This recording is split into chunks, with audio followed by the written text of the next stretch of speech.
Ассалаумағалейкум. 21 қарашада ICC халықаралық соты Израиль басшысы Бенджамин Нетаньяхуды қылмыскер деп үкім шығарды, және оны ғана емес, Израильдің бұрынғы қорғаныс министрін, одан басқа Хамас ұйымының 3 командирін де қылмыскер деген үкім шығарды. Енді Биби Нетаньяхуға қатысты үкімге кейбір елдер қарсылық білдіріп жатыр, оны мойындамай жатыр. Оның ішінде әрине Израильдің өзі бар, оның ішінде ақш бар, Франция бар, Мажарстан және Аргентина бар. Израильдің неге қарсылық білдіріп жатқаны енді түсінікті, бірақ олар мұнда бұл үкімді антисемитизм деп танып отыр. Жалпы бұл Израильдің бұрыннан бері қолданып келе жатқан саясаты, олар ылғи осындай әдіс қолданады. Кім Израиль саясатын сынаса, олардың қазіргі істеп жатқан геноцидін, олардың Палестинаға қарсы істеп жатқан қылмыстарының бәрін біреу сынаса, бітті, ол адамды олар автоматты түрде антисемит деп оған сондай жала жабады. Бұл Израильдің классикалық әдісі. Олар сол 80 жыл бұрынғы холокосты алға тартып, егер біреу Израильді сынаса, сол адамды холокост ұйымдастырған фашистерге теңейді. Оны антисемит деп сондай жала жабады. Олар әлі күнге дейін осы әдісті қолданып келе жатыр.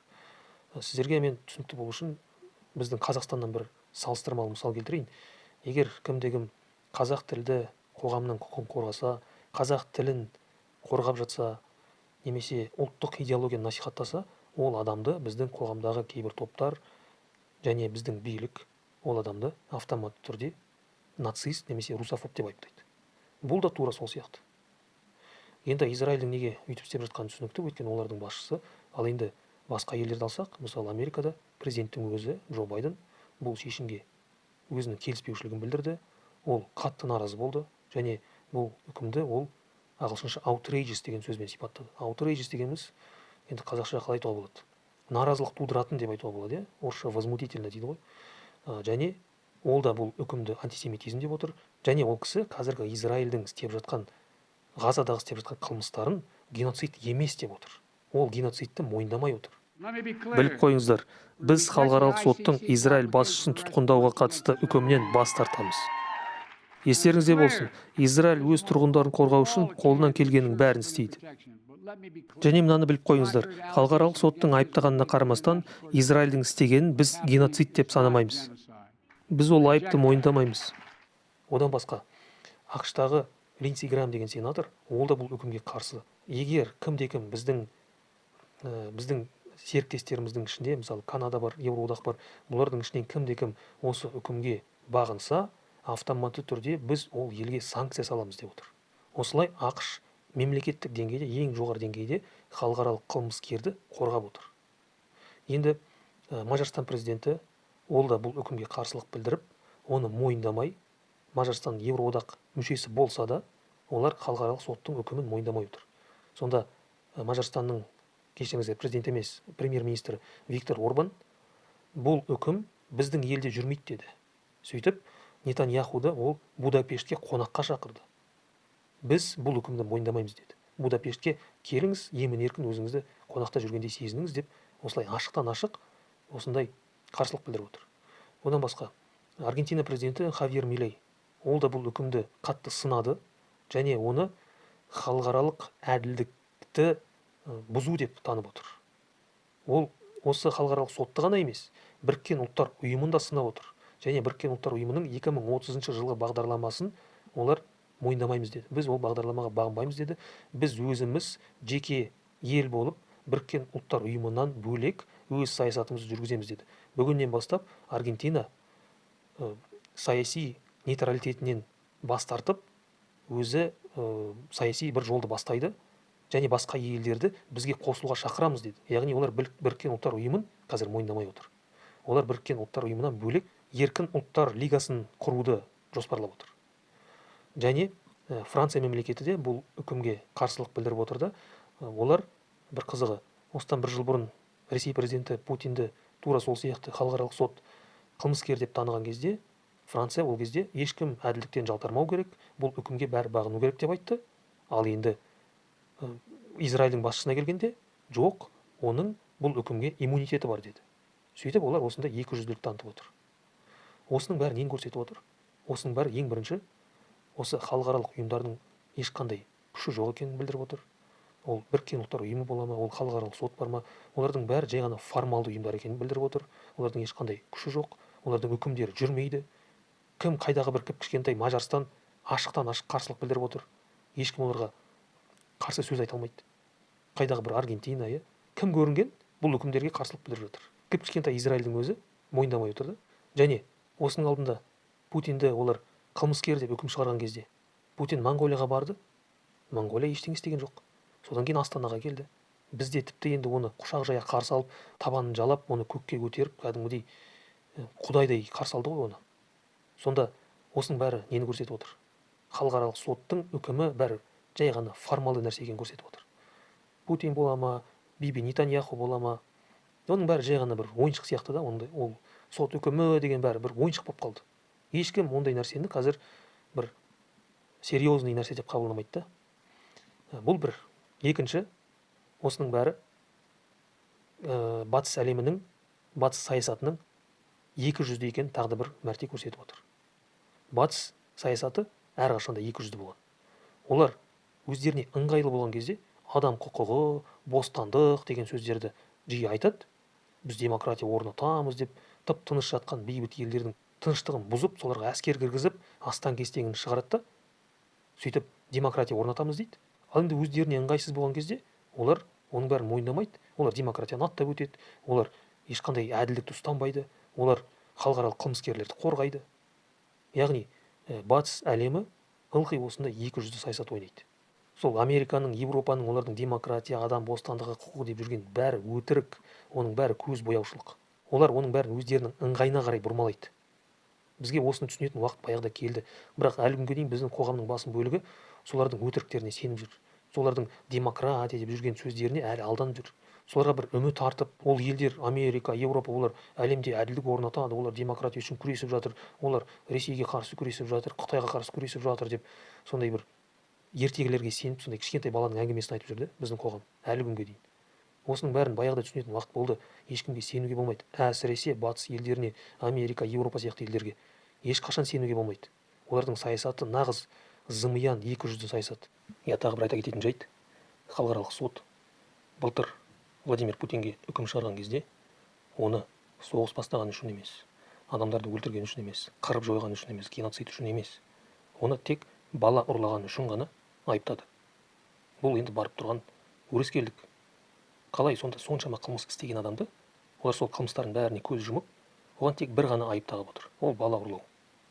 Ал енді Хамас командирлеріне келсек, онда оларға неше түрлі айыптар тағылып отыр: адам өлтіру, қырып жою, тұтқындау, азаптау, әйелдерді зорлау деген сияқты. Бірақ бұл Хамас командирлеріне тағылып отырған айыптың жартысы өтірік. Өткен сол 7 қазан күні болған террорлық шабуылда шын мәнінде сол фестивальда болған адамдардың көбін Хамас өлтірген жоқ. Хамас жауынгерлерінің адам өлтіргендері рас, бірақ олар көп адам өлтірген жоқ. Сол адамдардың басым бөлігін Израильдің өзі өлтірді. Олар жоғарыдан тікұшақтан солардың бәрін атқылап, бәрін қырып тастады. Содан кейін Хамасқа оның бәрін солар өлтірді деп әдейі жала жапты. Олар оның бәрін Палестинаға шабуыл жасау үшін ұйымдастырды. Және оның үстіне тағы да Хамас өкілдеріне қосымша жала жапты. Олар әйелдерді зорлады деп, олар балаларды өлтірді деп, кішкентай сәбилерді пештің ішіне салып, сол жақта күйдіріп өлтірді деп өтірік жала жапты. Оның бәрі өтірік болып шықты. Оның бәрін кейін тәуелсіз журналистер талай рет теріске шығарған. Ешқандай әйел зорлау жақта болмаған, ешқандай бала өлтіру болмаған. Оның бәрі фейк. Және Израиль командирлері, Израиль жауынгерлері өздері күн сайын сондай қылмыстарды істеп жатыр. Бірақ әлі күнге дейін бірде-бір Израиль командирі сондай қылмыстары үшін жазаланбаған және айыпталмаған. Сонда осының бәрі әлемдік саяси сахнада ешқандай әділдік жоқ екенін және ол саясаттың бәрі екі жүзді екенін тағы бір рет дәлелдеп отыр. Және тағы бір қызық жайт айтайын. Жақында Джо Байденнің ұлы Хантер Байденге сот үкімі шықты. Ол адамды қазір соттап жатыр. Оны қателеспесем 15 жылға дейін бас бостандығынан айырайын деп жатыр. Жалпы Хантер Байден бұрыннан бері осындай жанжалдың арасында жүрген адам.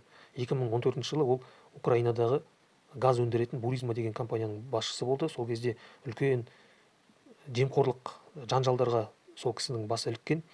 Соған қатысты Украинаның прокуроры Шокин деген кісі соның бәрін зерттеп, оның коррупцияға қатысы бар екенін дәлелдеген кезде Джо Байден сол кезде Украина басшыларына Шокинді міндетінен өз орнынан алып тастаңдар деп оларға $1 миллиард ақша төлеген.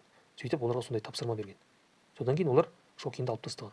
Мен Порошенко мен Яценюктан бас прокурорға қарсы үкім шығаратын туралы міндеттеме алдым, бірақ олар оны орындамады. Олар пресс-конференциядан шыққан бетте мен оларға айттым, мен сіздерге $1 миллиард төлемеймін деп айттым. Олар айтты, сіз президент емессіз, сізде ондай билік жоқ, оның бәрін президент шешеді. Мен айттым, шақырыңыз оны. Мен айтып тұрмын, ол $1 миллиард сіздер ала алмайсыздар. Мен қазір кетем, қанша уақыт қалды? 6 сағат қалды ма? Егер осы уақытта бас прокурорды орнынан босатпасаңыздар, ол ақшаны алмайсыздар. Ой, иттің баласы. Кейін ол прокурор орнынан босатылды, оның орнына басқа сенімді адам қойылды. Осындай жанжалдардың арасында өмір бойы жүрген сол Джо Байденнің баласы, ол негізі андай алтын жастар дейді ғой, мажор дейді ғой. Ол сондай кәдімгі мажор, біздің ана Бишімбаев сияқты. Өмір бойы нашарқорлықтың арасында жүрген, неше түрлі заңдарды бұзған. Қазір енді оған қару-жарақ ұстау туралы заңды бұзып отырған және салық төлеуден жалтару туралы айыптар тағылып отыр. Ал енді ең қызығы, оның әкесі Джо Байден оны кешіріп отыр.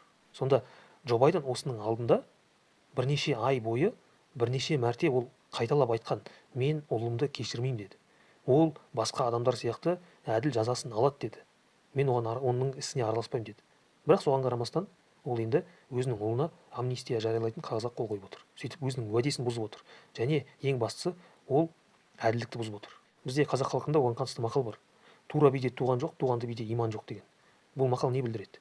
Егер сен турашыл, әділ басшы болам десең, сондай үкім шығарам десең, онда сенде туған туысқан деген ұғым болмау керек. Сен өзінің тіпті туған балаңа басқа адамнан артық қарамауың керек. Бәрін заңға бірдей бағындыру керек.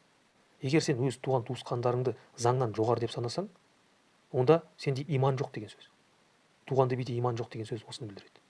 Жалпы бізде шығыс халықтарында, әсіресе ислам діні бар мұсылман елдерде бұрын ешқашан ондай әділетсіздік болмаған. Ол қазір бізде ислам діні бұрмаланып жатыр. Ол әбден саясатқа бағынып кеткен. Бірақ бұрынғы заманда Алтын Орда кезінде, Осман империясы кезінде нағыз мұсылмандар ел билеп отырған кезде, бұзылмаған ислам діні өз күшінде болғанда, мемлекеттер ислам дінін қатал ұстанған кезде, сол Алтын Орда, Осман империясы немесе ең алғашқы араб халифаты кезінде, ол кезде әділдік болған. Ол кезде ел басқаратын адамдар әділдікті жақсы ұстанған және олар Құдайдан қорыққан. Сондықтан оларда осындай әділетсіздік ешқашан болмаған. Ал мынау батыс елдерінде ешқашан әділдік болмаған. Олар атам заманнан бері осындай екі жүзді саясат ұстанып келе жатыр. Енді әлемде осындай екі жүзді саясат жүріп тұрған кезде, әлемде осындай әділетсіздік орын алып тұрған кезде, әділдік болмаған кезде және халықаралық ұйымдар, адам құқығын қорғайтын, әділдік үшін күресетін ұйымдар ештеңе істей алмай осындай қауқарсыз болып отырған кезде бізге не керек? Осының бәрін түзету үшін бізге бүкіл әлемде ислам діні ең жоғарыда тұру керек. Ол үшін бізге ислам дінін берік ұстанатын елдердің үстемдігі керек. Ал ол үшін Тұран одағы құрылу керек. Неге Тұран одағы? Өйткені ең мықты мұсылмандар ол түркілер. Оны тарих көрсетті. Ешқандай арабтар, парсылар, басқа мұсылман елдері түркілер сияқты әділдік үшін күресе алмайды. Тек түркілер ғана жүрген жерінде бір әділетсіздік, бір зұлымдық көрсе, оған қарсы міндетті түрде күреседі. Олар қайткенде де әділдік орнатуға тырысады. Ол біздің қанымызда сондай бар. Сондықтан тек Тұран одағы ғана адамзатты құтқаратын, бүкіл әлемде әділдік орнататын жалғыз ғана үміт. Ол біздің қалауымыз ғана емес. Ол адамзатқа қажет нәрсе. Тұран құрылмай, әлемде әділдік болмайды. Ал Тұран одағы құрылу үшін Қазақстан күшті болу керек. Егер Қазақстан тәуелсіздік алмаса, онда ешқандай Тұран болмайды. Сондықтан бізге қазір қазақтарға осының маңызын түсіну керек. Біз өзіміздің қандай маңызды рөл атқаратынымызды. Шын мәнде қазір бүкіл әлемнің тағдыры қазақтың қолында, былай ойлап қарасақ. Өйткені біздің тәуелсіздігіміз бәрін шешеді. Қазақ шынайы тәуелсіздік алған кезде бүкіл әлемдегі жағдай өзгереді. Ал осының бәрін жүзеге асыру үшін бізге бір өте маңызды нәрсе керек. Қазақтарға ислам дініне өте берік болу керек. Бізге өз иманымызды күшейту керек. Халықтың бәрі иманды болған кезде, ислам дініне өте берік болған кезде, сол кезде біз шынайы тәуелсіздік алатын бізде мүмкіндік пайда болады. Сол кезде біздің санамыз пісіп жетіледі. Сол кезде шынында да үлкен өзгерістер басталады.